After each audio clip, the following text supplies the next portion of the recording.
আজকে আমি আর সন্দীপ যত পারবো তত কেক খাবো। তোমরা তো সবাই জানো আজকে বড়দিনের বেলা, তার জন্য আমি আর সন্দীপ মিলে বেরিয়ে চলে গেলাম। এদিকে দেখতে পাচ্ছ 2 ফাইল কেক কিনে নিয়ে চলে আসলাম, আর এদিকে সন্দীপ আর গোপাল জেঠু বসেছিল। যাই হোক, সন্দীপ দেখে খুব মজা করছিল, আর এদিকে দেখতে পাচ্ছ গোপাল জেঠু আমার পাশেই বসেছিল, আর সন্দীপ কিন্তু ভিডিও করছিল। তাই ও আবার ক্যারি করে নিজের মুখটা দেখিয়ে দিয়েছে। এদিকে দেখতে পাচ্ছ আমাদের কিন্তু একটা ফাইল সবে কাটা হলো। যাই হোক, আমরা কিন্তু এটা খাই। তারপরে এদিকে দেখতে পাচ্ছ এইটা কিন্তু এখন সবে কাটছি।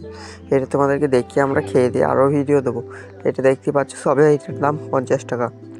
আবার চলে এলাম দোকান দিয়ে। এদিকে দেখো গোপাল জেঠুকে ডানাইতে পারলাম, আর আমি গিয়ে একটা কেক নিয়ে চলে আসলাম। এদিকে দেখতে পাচ্ছ আমরা কিন্তু কেক খেতে শুরু করে দিয়েছি। ওইদিকে গোপাল জেঠুরাও সবাই মিলে কেক খেতে শুরু করে দিয়েছি। আর এটার দাম ছিল 50 টাকা। আর এইদিকে দেখতে পাচ্ছ আরও একটা নিয়ে চলে আসলাম, কারণ ওইটাতে হলো না, তার জন্য এটা আমরা নিয়ে চলে আসলাম। আর এদিকে তরুণ কাকাতে ঘর আসলাম কেক নিয়ে। দেখতে পাচ্ছ তরুণ কাকারা কিন্তু বাড়িতে নাই, তার মন মেজাজটা খারাপ হয়ে গেছে সন্দীপের। এদিকে ভিডিওটা ভালো লাগলে লাইক এবং সাবস্ক্রাইব করো।